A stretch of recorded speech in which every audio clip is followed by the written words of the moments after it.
Ramnagar road number 4-এর একটি আবাসিক ফ্ল্যাটে গতকাল দুপুরে ঘটে যাওয়া বিস্ফোরণের ঘটনায় চাঞ্চল্য ছড়িয়েছে গোটা এলাকায়। বিস্ফোরণে ফ্ল্যাটের একাধিক কক্ষ ব্যাপকভাবে ক্ষতিগ্রস্ত হয় এবং দগ্ধ হয়ে এক যুবকের মৃত্যু হয়। ঘটনার পর আজ ঘটনাস্থল পরিদর্শনে যান মুখ্যমন্ত্রী প্রফেসর ডক্টর মানিক সাহা। তিনি ক্ষতিগ্রস্ত ফ্ল্যাট ঘুরে দেখেন এবং ঘটনাস্থলে উপস্থিত প্রশাসনিক আধিকারিকদের সঙ্গে কথা বলেন। পরিদর্শন শেষে মুখ্যমন্ত্রী জানান, ফরেনসিক দলের প্রাথমিক তথ্য অনুযায়ী লাইন গ্যাস থেকে গ্যাস লিকের জেরে এই বিস্ফোরণ ঘটেছে বলে প্রাথমিকভাবে ধারণা করা হচ্ছে। তবে ঘটনার প্রকৃত কারণ নিশ্চিত করতে তদন্ত অব্যাহত রয়েছে। মুখ্যমন্ত্রী বলেন, তদন্ত শেষ হওয়ার পরই বিস্ফোরণের প্রকৃত কারণ সম্পর্কে বিস্তারিত জানা যাবে। পাশাপাশি ভবিষ্যতে এই ধরনের দুর্ঘটনা এড়াতে প্রয়োজনীয় নিরাপত্তা ব্যবস্থা আরও জোরদার করার উপরও গুরুত্বারোপ করেছেন তিনি। এদিকে এই মর্মান্তিক ঘটনা এলাকা জুড়ে এখনও শোকের ছায়া রয়েছে। প্রশাসনের পক্ষ থেকে ঘটনার সব দিক খতিয়ে দেখে প্রয়োজনীয় ব্যবস্থা গ্রহণের আশ্বাস দেওয়া হয়েছে।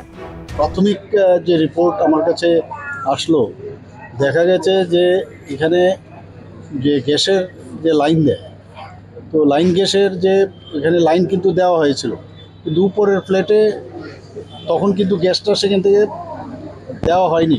কিন্তু উপরের ফ্ল্যাট যে আছে সেখানে নাকি ওরা যেহেতু চেয়েছে যে আমার এখানে লাইন গ্যাস দরকার, ওটার লাইন দিয়েছে, কিন্তু এখানে কিন্তু এটা খোলা ছিল। ওই যে লাইনটা ইন্টারনাল যে কাজ করেছে, তো ভিতরে এই যে গ্যাস থাকার কারণে শুনলাম যে ও ধূপকাঠি যখন জ্বালায় তো ওইখান থেকেই ঘটনাটা ঘটে। প্রাথমিক যে রিপোর্টটা আমি পেলাম, সকালবেলা আপনারা জিজ্ঞেস করেছিলেন কী কারণে হলো, তো অনেকে বলছিল এরকম, নিউজ পেপারেও আমি দেখেছি যে বিভিন্ন রকম রিপোর্ট, কিন্তু যা দেখলাম আমাকে দেখালো ওই যে পাইপটা খোলা ছিল। মেয়র সাহেবের সাথেও আমি কথা বলেছি যে এইরকম কি করে এটা হয়, এবং সমস্ত ফ্ল্যাটগুলোর মধ্যে ইমিডিয়েটলি এই ধরনের যেমন ঘটনা হবে, কারণ শুধু একটা ফ্ল্যাটেই হয়নি, কিন্তু পাশাপাশি যাদের বাড়ি, ফ্ল্যাট, উপরে ফ্ল্যাট, এরকম ছোটো জায়গার মধ্যে কিন্তু এফেক্টেড হয়েছে। অনেকে এখনও প্যানিক রয়েছে।